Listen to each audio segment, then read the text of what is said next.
माजी पंतप्रधान मनमोहन सिंग यांचं निधन. फुफ्फुसात इन्फेक्शन झाल्यानं वयाच्या 92व्या वर्षी घेतला अखेरचा श्वास. दिल्लीतील एम्स रुग्णालयात सुरू होते उपचार.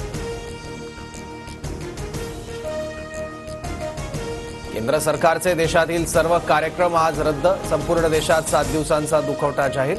डॉक्टर मनमोहन सिंग यांच्यावर उद्या शासकीय इतमामात अंत्यसंस्कार होणार.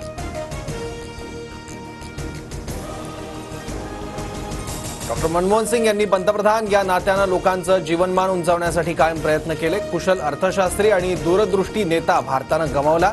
पंतप्रधान मोदींकडून मनमोहन सिंग यांना श्रद्धांजली. मी माझा मार्गदर्शक गमावला. लाखो लोकांसाठी डॉक्टर मनमोहन सिंग हे प्रेरणा होते. राहुल गांधींकडून श्रद्धांजली. राहुल गांधी आणि खरगेंनी घेतलं मनमोहन सिंग यांचं अंत्यदर्शन. संतोष देशमुख हत्या प्रकरणी लातूरच्या रेणापूरमध्ये आज सकल मराठा समाजाचा आक्रोश मोर्चा. संतोष देशमुखांची मुलगी वैभवी देशमुख मोर्चात सहभागी होणार.